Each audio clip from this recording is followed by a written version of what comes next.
Welcome to the West Wing Week, your guide to everything that's happening in 1600 Pennsylvania Avenue.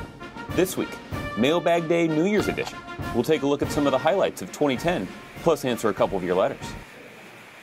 The West Wing was a busy place to be in 2010.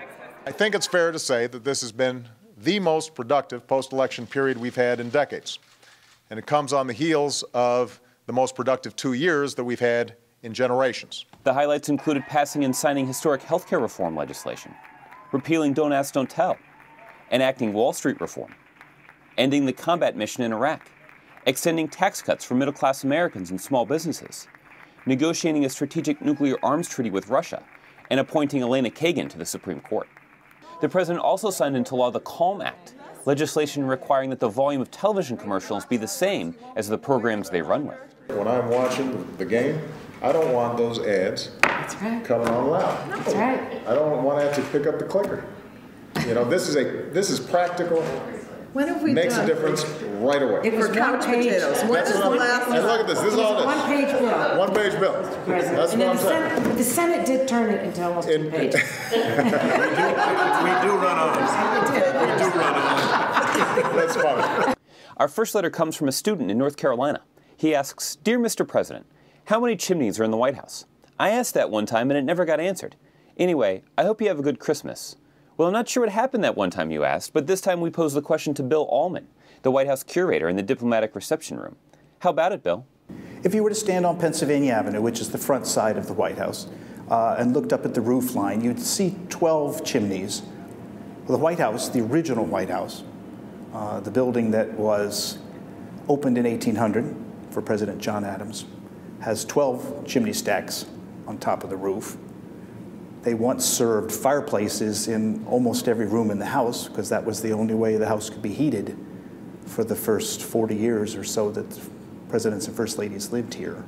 The office spaces that are in the West Wing, where the president has his Oval Office, has a number of fireplaces in that wing and would have chimneys on the roof of that building as well. The fireplace actually that's behind me is the location of where President Franklin Roosevelt delivered his famous group of what they called the fireside chats during the Depression in the 1930s. And there was a large desk here with radio microphones on it. And he conversed with the nation about how things were going to get better. And it's a frequent setting for President Obama as well to do his weekly address to the nation. With the first family gone for the holidays, the question of whether Santa could fit down any of these 12 chimneys remains unanswered. Our second letter comes from Tisha Baisden in Lewis Center, Ohio. She writes, "Dear Mr. President, I was wondering, why is there no forgiveness of student loans? I make decent money, but with being a single mother with 4 children, times are tough. I pay what I can, but the interest keeps the loan going up because I cannot pay what I'm supposed to pay."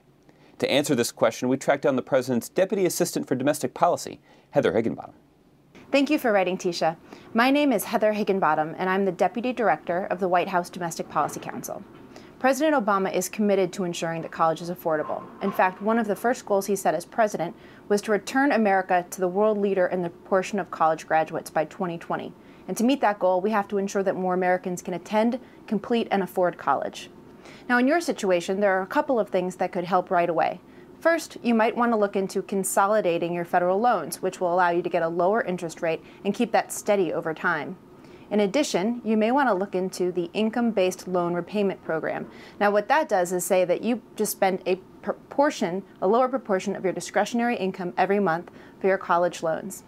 Now, you mentioned in your letter that you have 4 children, and the Obama administration is committed to ensuring that all of your children can afford to attend college. We've taken several steps already, including expanding and increasing the amount of the Pell Grant, which is a grant that goes to lower-income families and students. In addition, we've created a new tax credit called the American Opportunity Tax Credit. This is worth $2,500 a year for each student attending college. That's up to $10,000 over 4 years. We've also expanded the income-based repayment program that I mentioned. When that goes into effect in 2014, graduates will only have to pay back 10% of their discretionary income each month on their student loans. Thanks so much for writing, Tisha, and Happy New Year. To find out more information on any of these topics or to see complete videos of these events, go to whitehouse.gov. And thanks again for checking out your West Wing Week. You guys having one? Everybody, last chance. Which one is that? No? Are you buying? Yeah. I'm buying.